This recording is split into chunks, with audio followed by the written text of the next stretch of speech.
वाणी अमृतमय सुलभ ज्योति ब्रह्म बोधायति मिलगी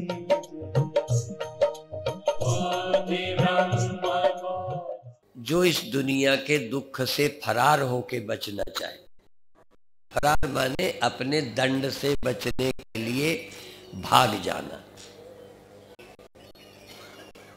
फरार उन्हीं बदमाशों का नाम है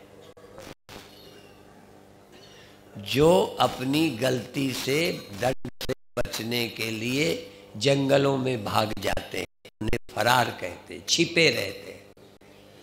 ऐसे ही नास्तिक लोग मृत्यु दुख से बचना चाहते हैं, पर शास्त्र की सीमा से बाहर। वो चाहे कितना फरार रहे, किसी न किसी दिन शिकंजे में आ जाएंगे, मौत दुख के चक्कर से बाहर नहीं जा सकते फरार लोग। दूसरे जो अभी जमानत करा ली, थोड़ा ठीक ठाक रह रहे हैं, बाहर घूम रहे हैं, पर केस अभी उन पर चल रहा है जन्म मरण का, उससे अभी बरी नहीं है। वो जमानत से घूमने वाले, आज मौत नहीं, आज दुख नहीं, परिवार अच्छा है, लड़के अच्छे हैं, लगता है जैसे कोई झंझट ही नहीं है, पर अभी मुक्त कहाँ हो। तीसरे वर्णों ने कहा जो बरी हो गए, अर्थात जिनको आत्मा का पता चल गया, वो सचमुच तो जिस क्षण ज्ञान हुआ उसी क्षण बरी हो गए। समकाल मुक्ति होती है, ज्ञान के ब्रह्म हो। ब्रह्म माने कोई कल्पना। यदि घड़ा मिट्टी है तो मौत से, यदि लहर पानी है तो सीमित कहाँ, असीम है। फिर भी एक बात कही कि बयान से जज फैसले से मुक्त तो हो गया, पर भी हथकड़ी जब तक टूटेगी नहीं, लोगों को बंधा दिखाई पड़ेगा। तो जब तक देह है, मन है, इस हथकड़ी बेड़ी का प्रभाव है। कई संप्रदायों में ये भी कहते हैं कि फैसला हो गया मुक्ति का, पर जेल से कमरे से छोड़ भी दिया गया, अब वो बाहर आया है, पर अभी बाहर वाला गेट बंद है, उससे बाहर नहीं हुआ। तो अंदर का ताला तो खुल गया, अंदर के रूम से बाहर है, पर ये जब तक कुंडली रहती है तब तक एक अर्थ में जेल में है। ज्ञान समकाल मोक्ष और देहांत का मोक्ष। विमुक्तश्च विमुच्यते, पहले भी कहा एक समय तो वो मुक्त हो गया जब ज्ञान हो गया, फिर भी कई कष्ट होते हैं, उनसे मुक्ति देहांत होने पर होती है, उसको निर्वाण दिन बोलते हैं। कुछ लोग चाहते हैं कि जिस दिन मुक्त हो गए उसी दिन भूख प्यास भी चली जाए, ठंडी गर्मी भी चली जाए, बुढ़ापा भी चला जाए, कुछ भी ना हो, तब हम समझे मुक्त हैं। हथकड़ी बेड़ी टूट जाए, छूट जाए, तब मुक्त। मुक्त तो फैसले के क्षण हो गए, अब उसको देर लगेगी। आएगा, हथकड़ी खोलेगा, अब वो हथकड़ी चलो घंटे में, आधे घंटे में उस जेल के बाहर हो जाओगे। इस जेल के बाहर होने में तो टाइम लगेगा, जब तक शरीर है मुक्त भी हो, जेल में भी हो। और एक उदाहरण डुबकी का बताया गया कि बच्चे को बचाने वाला भी उसी तरह डूबता है।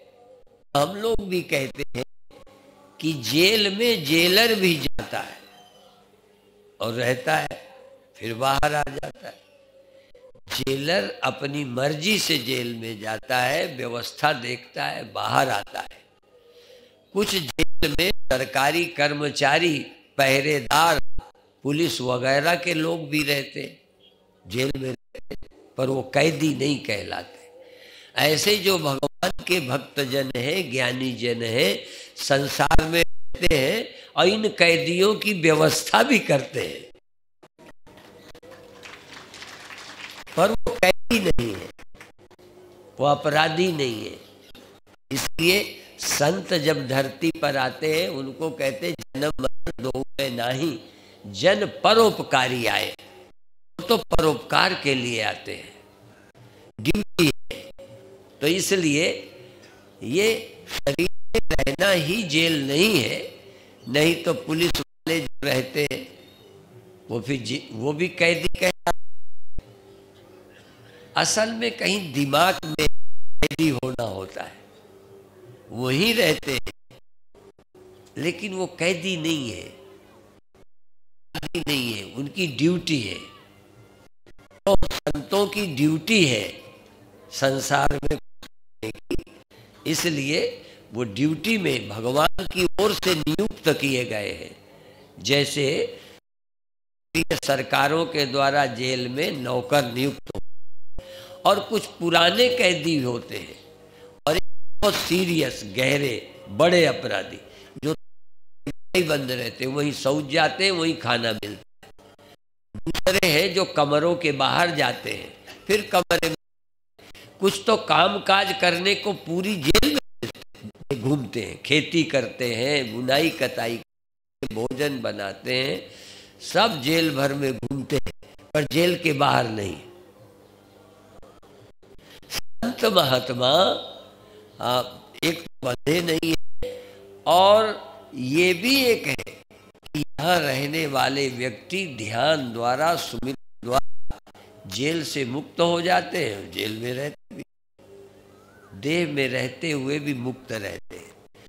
कल परसों एक दिन कहा था कि व्यक्ति, कोई भी व्यक्ति यहाँ है तो वहां नहीं है, वहां है तो यहां नहीं है। यहां तक तुम्हारा मन भी यहां है तो वहां नहीं है। भजन में जब नाम से भगता है तो और कहीं होता है, भजन में आता है तो और कहीं नहीं होता। बूधो मन न भय 10-20, एक रहे तो गयो श्याम संग, को आया न ईश। मन भी एक समय एक काम में लग सकता है, जो सोया होगा वो जागा नहीं हो सकता, जो जागा होगा सोया नहीं हो सकता। आप जागे हो, इस समय सुषुप्ति नहीं है, जब सुषुप्ति है जागे नहीं हो। यह बात मेरे मन पर भी लागू है। मैं भी जब सोया होता हूं तो जागा नहीं होता, जागा होता हूं तब सोया नहीं होता। तुम एक होते हो, तुम आदमी हो तो औरत नहीं हो, औरत हो तो आदमी नहीं हो, जवान हो तो बूढ़े नहीं हो जाओगे, पर हो नहीं अभी। जो बूढ़े हैं अब जवान नहीं, सब कुछ नहीं हो। संसार भर में एक ही है जो सब जगह है, सब कुछ है और सदा है, ऐसा जो सब कुछ है। और जब तक ये अनुभव तुम्हें न हो जाए कि मैं सब कुछ हूं, सदा हूं, सर्वत्र हूं, आप यहां हो तो वहां नहीं हो। तन से, मन से भी कोई दशम द्वार में चला जाता है तो मूलाधार से चला गया। ये योगी लोग हैं, मूलाधार से गए तो दशम द्वार में चढ़ गए, फिर नीचे आ जाते हैं। चाहे बाहर हो चाहे भीतर, तुम कभी श्वास में नाम सुमिरन में चले गए। अभी शास्त्री जी सुना रहे थे, फिर भजन छोड़ दिया क्योंकि अभी उनका साजबाज नहीं है।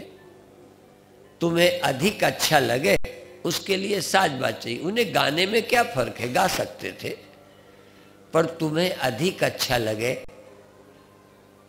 अधिक अच्छा लगेगा तो अधिक प्यार आएगा कथा में। तो कह रहे थे कि श्वास इतनी देर भी, क्योंकि बहुत दूरी नहीं हो, देरी न लगे, श्वास के आने में भी तुम वहाँ हो, श्वास के जाते समय, और श्वास भी जाने में बहुत टाइम लगता है। मैं कभी कभी हंसी में कहता हूँ सेकंड से भी छोटा टाइम होना। एक बार मैं अमेरिका में था तो कार में बैठा था, उन्होंने पूछा भारतीय सिद्धांत से सबसे छोटे समय का नाम क्या है। सबसे छोटा और सबसे बड़ा मुझे कोई याद नहीं आया, और इनाम था उसमें जो बताएगा। सबसे छोटा समय कोई निमिष उन्मेष कहता है, कोई पल कहता है, कोई दंड कहता है, कोई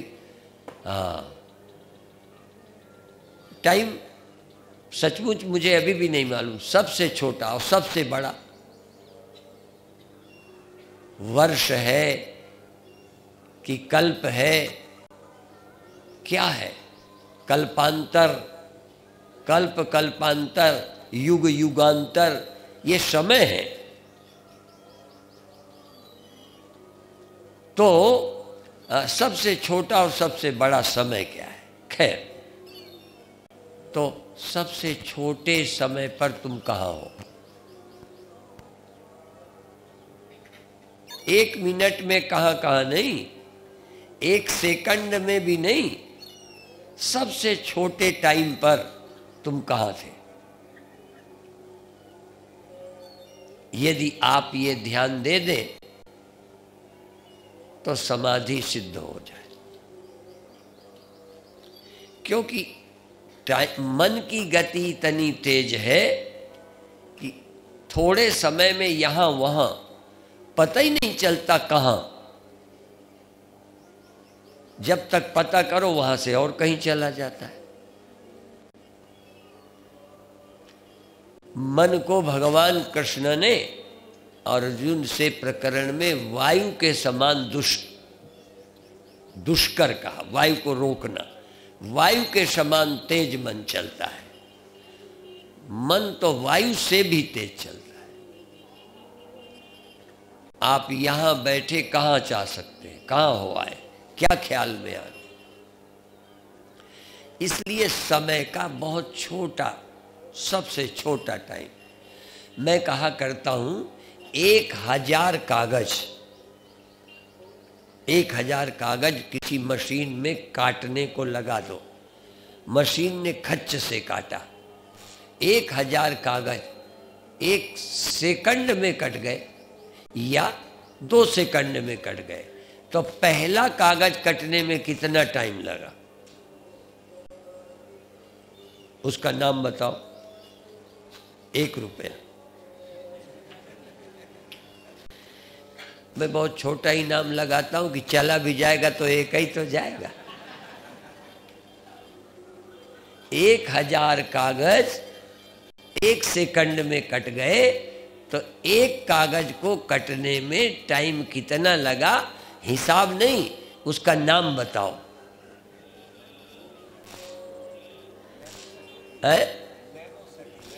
नैनो। तब 1 रुपया ये ले लेंगे। मुझे मालूम तो है नहीं। ओम बवेजा ने बहुत पुस्तकें लिखी हैं, सीडी बनाई हैं तमाम रोग की निवृत्ति के, और आज उनका विमोचन होना है।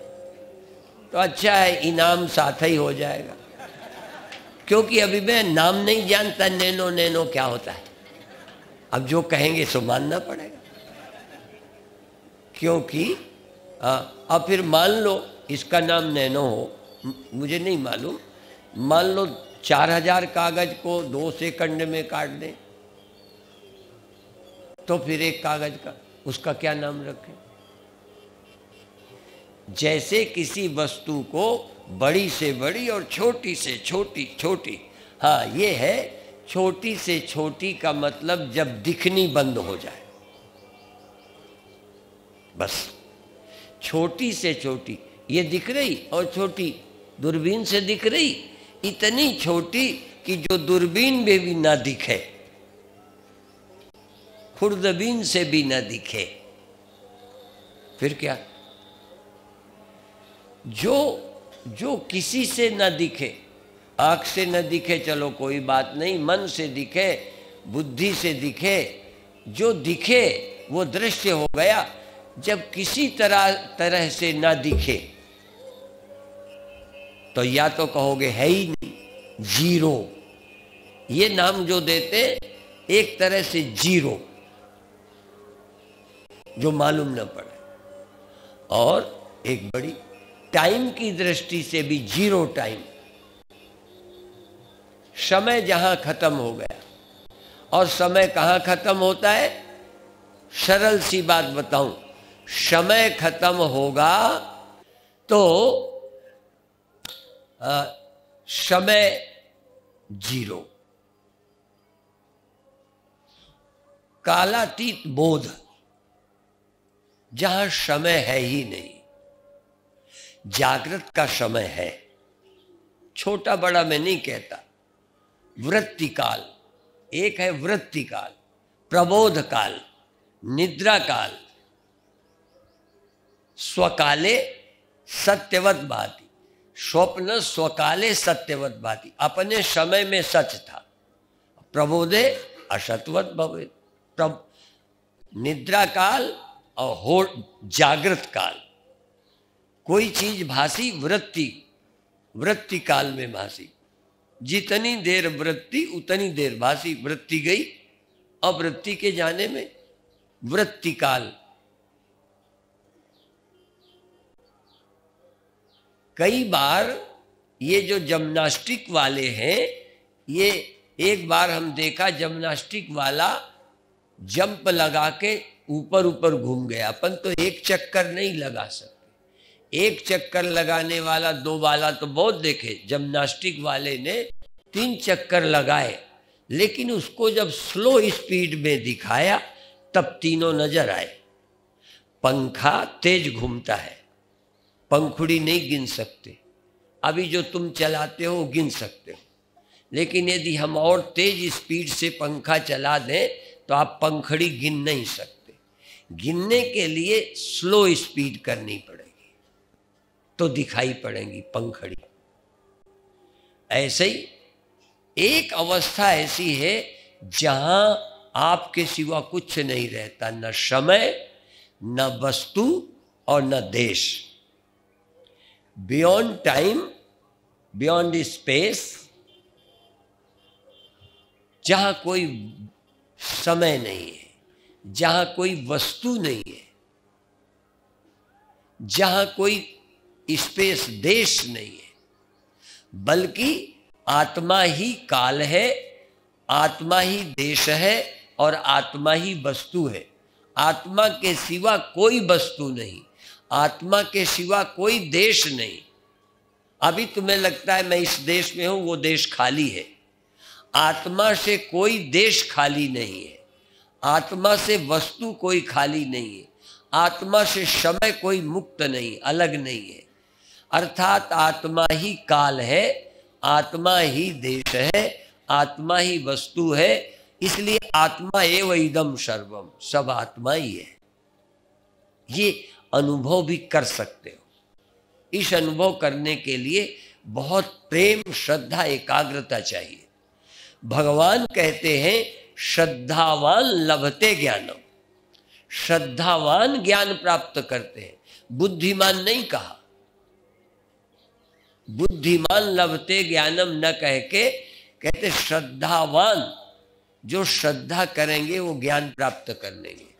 अश्रद्धा वाले थोड़ा सुन के भग जाएंगे, क्योंकि उनकी समझ के बाहर है। श्रद्धा माने जहां समझ काम न दे, तहां जिसका धैर्य बना रहे, उसका नाम श्रद्धा है। समझ में ना आने पर भी धैर्य ना टूटे, ऐसी भाव का नाम श्रद्धा है। नहीं जमता, हमारे अनुभव बिल्कुल उल्टा है, फिर भी हम श्रद्धा से सुन रहे हैं और उसमें विचारने को तैयार है। ये नहीं सोचेंगे ही नहीं, गप समझ आ गई।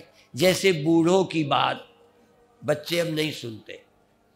कहते हमने कहा भाई वो बूढ़ा चिल्ला रहा है, तुम्हारे घर पर हमने अजमाया, हमने कहा वो बेचारा चिल्ला रहा है। अरे कहते उसकी तो आदत है, माने उसकी सुनते नहीं। कई चेले मेरी नहीं सुनते, मैं भी बूढ़ा हो गया ना।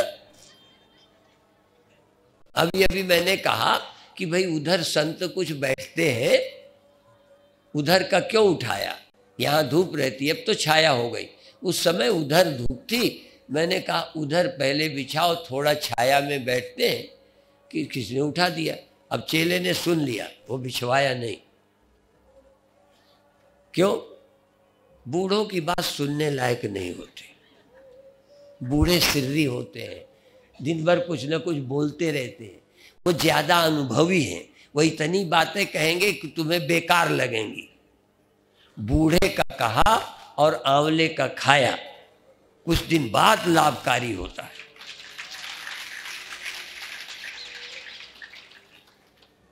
तुरंत फायदा नहीं करता। आंवला खाइए, लोग उसके लिए वो बना लेते हैं मुरब्बा, कि जिससे अच्छा लगे। वैसे ही आंवला खा के देखो, खाते में नहीं अच्छा लगे।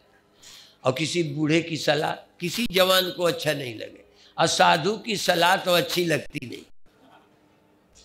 साधु की सलाह से चलते, साधु का कहा लोग मानते, तो दुनिया कब की स्वर्ग होती। ना घर में माता पिता की बच्चे सुनते, कहते हमें सब पता है, तुम तो पुराने लोग हो। तो श्री राम जय जय राम। तो अभी अभी हम चर्चा कर रहे थे कि जीवन में उसको समझना है जिसका काल नहीं होता। ज्ञान अकाल भी है और ज्ञान का काल भी है। जरा देखना, ज्ञान का काल नहीं होता जब ये समझ आ जाओगे।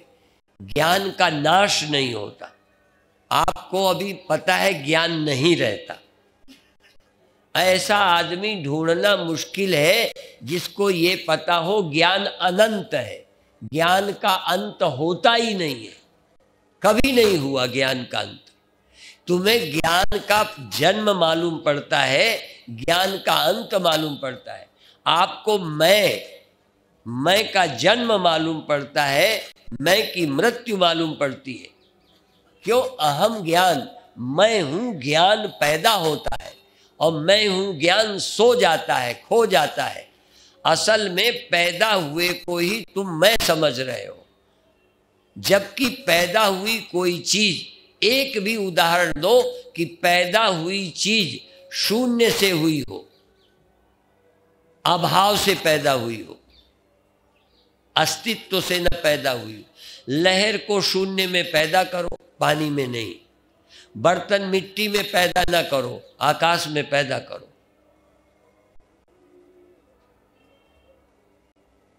कपड़े को आप रुई से, धागे से न बनाओ, कोई वस्तु से न बनाओ। ये मैं भी जब पैदा होगी, मैं हूं ज्ञान, तो कोई और इसके पहले है जिससे ये पैदा होता है, तो वो तो पहले विद्यमान है जिससे पैदा होता है। तो ज्ञान का जन्म जिससे होता है, ज्ञान का अंत जिससे होता है, वो ज्ञान सत्य अनंत है, वो कालातीत है, उसका काल नहीं होता। पर तुम्हारी पकड़ में पैदा हुआ ज्ञान आता है। अर्थात हमारी नॉलेज ऑब्जेक्टिव है, हम अपने जाने हुए को पकड़ रहे हैं। मैं जानता हूं जागना, मैं जानता हूं सोना, मैं जानता हूं ज्ञान का जाना। मेरा ज्ञान यहाँ, मेरा वृत्ति ज्ञान वहाँ, कभी सुनने में, कभी और कहीं। ज्ञान भागता है, वो समझ में आता है। जो अचल ज्ञान है, अविनाशी ज्ञान है, अविकारी ज्ञान है, अमृत ज्ञान है, उसका पता कहाँ चलता है? पर एक ही ढंग है, अमृत के बिना कोई मृत मालूम नहीं पड़ सकता। भगवान ने इसको समझाने के लिए ये तक कह दिया, अमृतम चैव मृत्युश्च सद सद चाह मृत्यु। मैं सत भी हूं, असत भी हूं, मैं मृत्यु भी हूं, अमृत भी हूं। तो जो मृत्यु भी है, अमृत भी है, ऐसा तुम्हें समझ में आता है? आप कहेंगे मृत्यु है तो अमृत नहीं है, अमृत है तो मृत्यु नहीं है। हम क्या कहेंगे? जो मृत्यु अमृत दोनों है, वो मृत्यु और अमृत दोनों से पार है। मृत्यु और अमृत दोनों जिसमें रहते हैं, सत और असत जिसमें दोनों रहते हैं, दृश्य और दृष्टा दोनों जिसमें रहते हैं, जिसमें दृष्टा होता है, दृश्य होता है, वो स्वयं दृष्टा दृश्य है या दृष्टा दृश्य दोनों ही माया मात्र हैं। वह तत्व न दृष्टा है न दृश्य है। तुम दृष्टा से परिचित हो, दृश्य से परिचित हो, तुम दृश्य से परिचित हो, दृष्टा से भी परिचित हो। क्या दृष्टा और दृश्य दोनों जिसमें हैं उससे परिचित हो? क्या तुम ये जानते हो दृष्टि दृष्टा दोनों मुझ में रहते हैं? क्या ऐसा मैं जिसमें दृष्टा रहता है, दृश्य रहता है, दृष्टा दृश्य दोनों मिटते बनते रहते हैं, जागते सोते रहते हैं, जड़ चेतन होते रहते हैं, जिसमें वो कौन है? तुम्हारी समझ में वो कोई थर्ड पर्सन है, वो कोई आसमान में रहता है। उपनिषद की दृष्टि से, ब्रह्मज्ञानी गुरु की दृष्टि से जिसमें ये सब रहता है, जो सब में रहता है, जिसका कभी कोई भी फर्क नहीं पड़ता, वह तत्व तुम्हारा तुम हो। तुम माने जो वहां रहता है, मैं माने जो यहां रहता है वहां नहीं रहता। उस सत्य का नाम तुम है क्या? तुम है का मतलब तुम है, मैं नहीं। उस सत्य का नाम मैं है क्या? मैं मतलब वो नहीं, यह नहीं। वह का मतलब वो है, मैं नहीं। उस सत्य का नाम चाहे मैं कहो, चाहे तुम कहो, चाहे वह कहो, उस सत्य में जिसमें सब रहते हैं, सब खो जाते हैं, जो आज तक न कभी खोया, न कभी आया, न कभी गया, वो कालातीत जो अस्तित्व है उसका नाम ब्रह्म है। उससे अलग कोई भी नहीं है।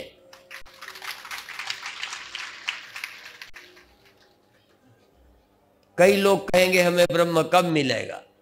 तुमसे जागृत मिला, स्वप्न मिला, दुख मिला, सुख मिला, नींद मिली, बेहोशी मिली, परिवर्तन क्या क्या नहीं मिलता। दृश्य मिला, दृष्टा मिला। दृश्य मिला ही तब जब दृष्टा मिला, और दृष्टा गया तो दृश्य गया। रोज अनुभव करते हो, दृष्टा भी जाता है, दृश्य भी जाता है। इसीलिए इस दृष्टा को जो चला जाता है, खो जाता है, सो जाता है, ऐसे दृष्टा को वेदांत दृष्टा ही नहीं मानता। ये तो काल्पनिक दृष्टा है, ये माया मात्र दृष्टा है जो थोड़ी देर रहता है। ये आंख माया से, प्रकृति से बनी है, इसलिए परिवर्तनशील है, बूढ़ी होती है, बहरे होते हैं, ये इंद्रियां कमजोर होने लगती हैं। ये बचपन में ऐसे शरीर की क्षमता हजम करना ये प्रकृति का है, इसलिए कम होने लगता है। ऐसे ही स्मृति कम होने लगती है, वो प्रकृति का है। और जागना, दृष्टा रहना, ये दृष्टा रहना, कब तक रहोगे दृष्टा? जिसको तुम दृष्टा कहते हो, तुम दृष्टा रह के दिखाओ।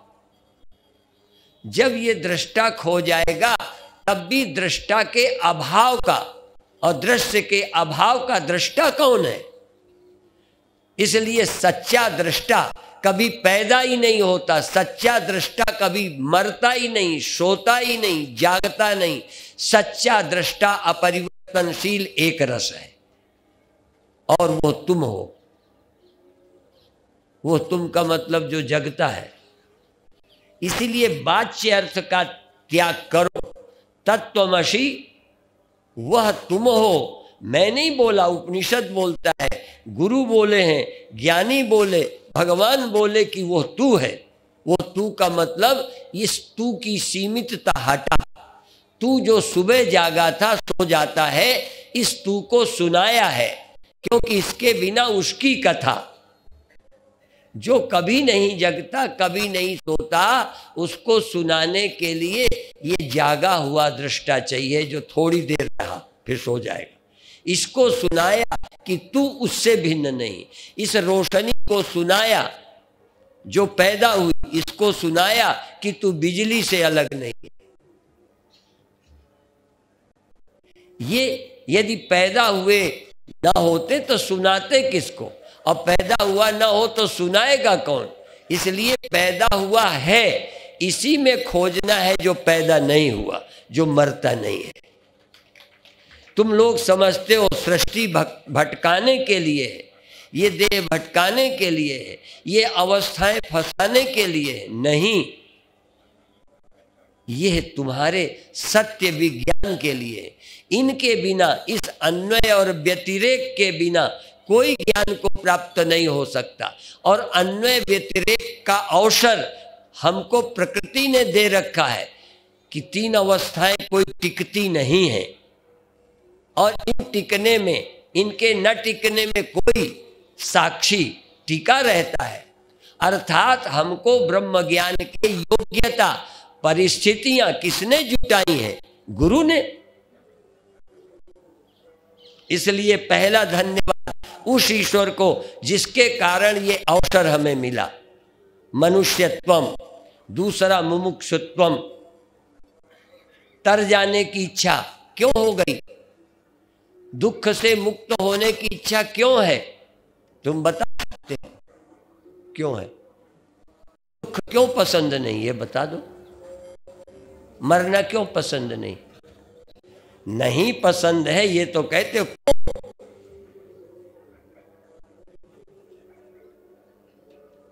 इसलिए कि यही तो भगवान की कृपा है कि तुम्हें दुख पसंद नहीं, मृत्यु पसंद नहीं। ये पसंद न होना ही तुम्हारे मुक्तित्व का कारण है। मोक्ष की इच्छा, इससे बचने की इच्छा। यदि प्रकृति ने, परमात्मा ने न दिया होता, मरना पसंद होता, तो क्यों अमृत को खोजते? इसका मतलब मृत्यु अमृत की इच्छा देकर तुमको जिज्ञासु बनने में परमात्मा की अहेतुक कृपा है। इसलिए मनुष्यत्व, मुमुक्षुत्व। अब तीसरी कृपा है महापुरुष संश्रया, महात्माओं का संश्रय दिया। तीन चीजें नहीं, तुम जानते ही नहीं। यद्यपि उसी के कारण भी है, जैसा कि अभी शास्त्री जी नशे आदि की बात कर रहे हैं। क्योंकि तुम्हें सुख चाहिए तो कभी कभी नशे में भासता है, काम में भासता है, धन में भासता है, पर भासता है, टिकता नहीं। यदि प्यास और बर्तन दिख जाए, कई बार हुआ है हमारे साथ, और हिरण के साथ होता है। प्यास, उसे पानी दिखता है गर्मी में, कोई जमीन में जाता है, ये तो कहते भटक भटक मर जाता है। हम ये भी कहेंगे कभी कभी भटक हुए शायद आगे कहीं नदी दिख जाए तो पानी पीकर प्यास बुझा भी लेता होगा। पता तो है जहां दिखता है। आप भी मृग तृष्णा के सुख में जहां जहां दिखाई देता है, तहां तहां तुम हिरण की तरह भागती हो। पर यदि प्यास बुझ जाती तो तुम आगे कहीं न जाओ। पर नहीं प्यास बुझी, न बुझ सकेगी। बल्कि यहां मैं परमात्मा को भी कहूं, वो भी है, तो तुम्हारी प्यास संसार के सुखों से नहीं बुझेगी। इसलिए परमात्मा शक्तिशाली होकर भी तुम्हें संसार में नहीं दी या नहीं दे पाए। ये अंतिम परमात्मा की कृपा है कि तुम्हें संसार में तृप्ति नहीं मिली, शरीर अमृत नहीं मिला। ये उनकी अंतिम करुणा है कि तुम्हारी प्यास कभी न बुझे। तो क्या करोगे? प्यास न बुझेगी तो सच्चा पानी ढूंढोगे, मग जल में संतुष्ट नहीं होगे। यदि तुमको जीवन न मिलता, फिर सुन लो, यदि शरीर जीवन न मिलता, मरते। तो जीवन देके क्या दिखाया भगवान ने? बोलो। मौत। जीवन देके, नासी जीवन देके, न रहने वाला जीवन देके और जीने की इच्छा देके मरना दिखाया। का चस्का मरने का आया, अब तुम्हारे बाप ढूंढेंगे ही। मानो मैं बाप कहता से पर जब कोई में कैसेट सुनेगा, क्योंकि अभी तो जनता है, जब कोई कैसेट सुनेगा तो वहां कोई तो होगा नहीं, वो सुनने वाले सोचेंगे ये बाप बाप क्यों कहते हैं।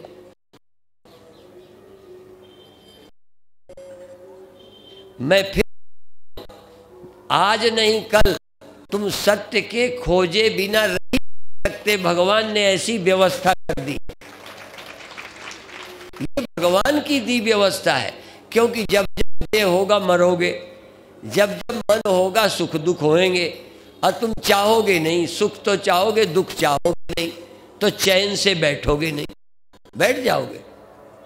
तुम हमारे यहाँ नहीं आए और बर्तन बढ़ाते रहे, बर्तन देखे खाली मिला या पिया या बुझी नहीं, फिर और बर्तन में गए, कितने बर्तनों का पानी पी चुके हो,